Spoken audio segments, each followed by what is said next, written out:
क्या उत्तराखंड में घुस चुके हैं सैकड़ों पाकिस्तानी आतंकी? क्या उत्तराखंड में घुस चुके हैं हजारों पाकिस्तानी नागरिक? क्या उत्तराखंड में घुस चुकी है सीमा हैदर? जी हां, अगर सीमा हैदर पाकिस्तान से नेपाल के रास्ते भारत में घुस सकती है तो नेपाल से तो उत्तराखंड की सबसे आसान सीमा लगती है। न जाने कितने सीमा हैदर यहाँ घुस चुके होंगे। सीमा हैदर नेपाल बॉर्डर के रास्ते भारत में दाखिल हुई थी। नेपाल की सीमाएं उत्तराखंड से भी लगती हैं। पिथौरागढ़ धारचूला से तो नेपाल से सीधे भारत आया जा सकता है, वो भी एकदम आसानी से। सीमा हैदर प्रकरण के बाद सवाल उठने लगे हैं कि इन सेफ सीमाओं से कभी भी कोई भी घुसपैठ की जा सकती है। इन रास्तों से कभी भी कोई जिहादी घुसपैठ कर सकता है, तो ये चिंता का विषय है। उत्तराखंड में वैसे भी इन दिनों लव जिहाद, लैंड जिहाद, धर्मांतरण में माहौल गर्म है। ऐसे में सीमा हैदर ने तो आसानी से घुसपैठ कर ली और वो देश में छा गई, सोशल मीडिया में छा गई। तब जाकर लोगों को पता चला। लेकिन क्या संभव नहीं है कि सीमा हैदर की तरह हजारों पाकिस्तानी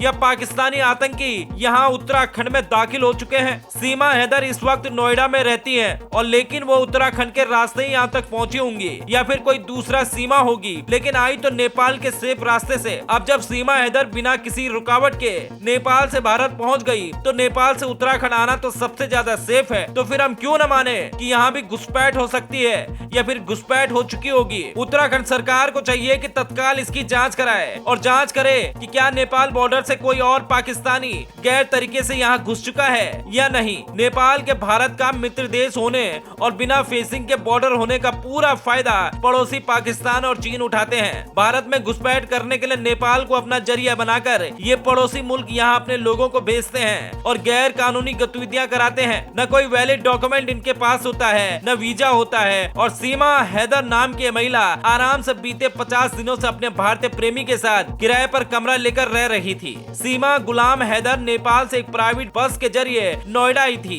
दोस्ताना संबंध होने के नाते दिल्ली से नेपाल जाने के लिए 10 से ज्यादा कंपनियों की प्राइवेट बसें रोजाना नेपाल और दिल्ली और उत्तराखंड के बीच चलती हैं। ये बसें सुबह 6 बजे से देर शाम चलती हैं। इनमें रोजाना सैकड़ों मुसाफिर नेपाल से दिल्ली और दिल्ली से नेपाल आते जाते रहते हैं। इसके अलावा प्राइवेट टैक्सी भी आसानी से मिल जाती है। इसकी सीमाएं उत्तराखंड के बॉर्डर को जोड़ती है। उत्तराखंड में सभी एंट्री और एग्जिट पॉइंट पर चेकिंग तो होती है, लेकिन कई बार ये घुसपैठिए वहां से सुरक्षा व्यवस्था को चकमा देकर भारत में उत्तराखंड में प्रवेश कर जाते हैं। और अब उत्तराखंड सरकार को जरूर इसकी जांच करानी चाहिए कि क्या पहाड़ में कोई सीमा हैदर घुस चुकी है।